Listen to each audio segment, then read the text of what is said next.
Subscribe to our YouTube channel and press the bell icon to get the latest updates.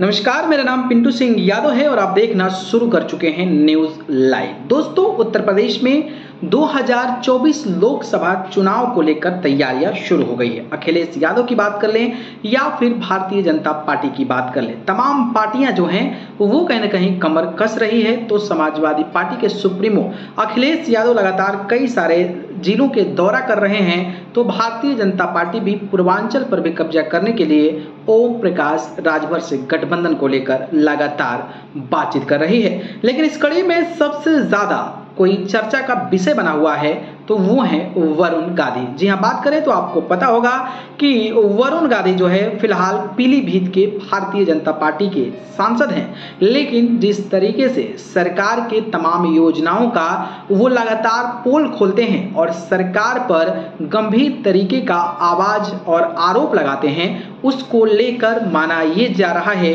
कि इस बार जो है Bharatiya Janata party उनका ticket काट सकती है और उनके जगह पर किसी और नेता को पीलीभीत लोकसभा से चुनावी मैदान में उतार सकती है। लेकिन चर्चा इस बात का भी है कि अगर भारतीय जनता पार्टी से वरुण गांधी चुनाव नहीं लड़ते हैं तो समाजवादी पार्टी जो है उनको टिकट थमा देने वाली है। तो आज के वीडियो में मैं बात करने वाला हूं कि आखिरकार पीलीभीत लोकसभा का जो सीट है उस पर क्या कहता है। क्या अगर वरुण गांधी को समाजवादी पार्टी से टिकट मिलता है तो सच में वो अपनी सीट को बचा पाएंगे या फिर भारतीय जनता पार्टी कब्जा कर पाएगी, इसकी पूरी जानकारी और इसका एनालिसिस हम लोग करते हैं।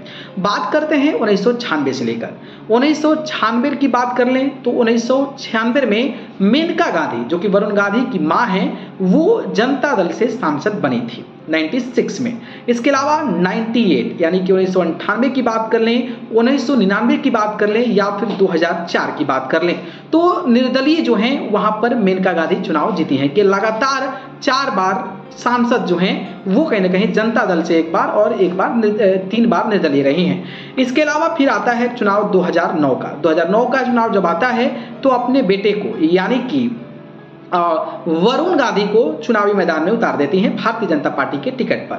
वरुण गांधी चुनाव जीत जाते हैं। 2014 का फिर चुनाव आता है तो मेनका गांधी फिर से चुनाव लड़ती हैं और 2014 में मेनका गांधी फिर से जीत जाती हैं।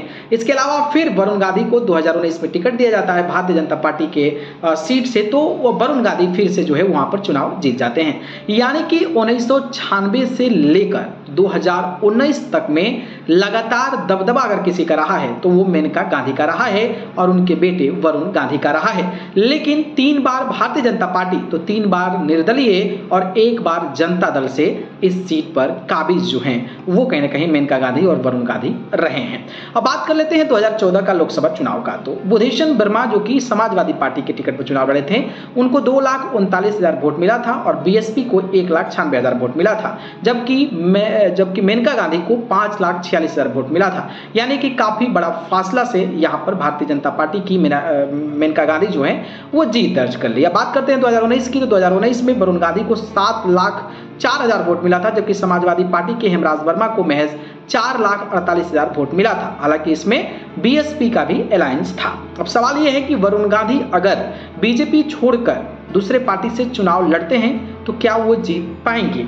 तो जिस तरीके का 1996 से लेकर 2019 तक लगातार गांधी परिवार का दबदबा रहा है, उसके आधार पर अगर बात की जाए तो यहाँ पर पार्टी जो है पीलीभीत लोकसभा के लिए बहुत ज़्यादा मैटर नहीं करेगी, क्योंकि यहाँ पर निर्दलीय 3 बार और 1 बार जनता दल से भी मेनका गांधी ऑलरेडी सांसद बन चुके हैं। और अगर हवा थोड़ा सा मोदी के खिलाफ होती है तो पीलीभीत से फिर भारतीय जनता पार्टी जो है वो यहाँ पर दबदबा अपना कायम करने में नाकामयाब रहेगी, नहीं तो वरुण गांधी दूसरे पार्टी से भी चुनाव जीतने में सफल हो पाएंगे, क्योंकि यहाँ पर पार्टी नहीं बल्कि गांधी परिवार का जो सदस्य हैं उनको लेकर भी बातें होती हैं। बाकी आपको क्या लगता है इन सारी चीज़ों को लेकर कमेंट बॉक्स में बताइए। धन्यवाद।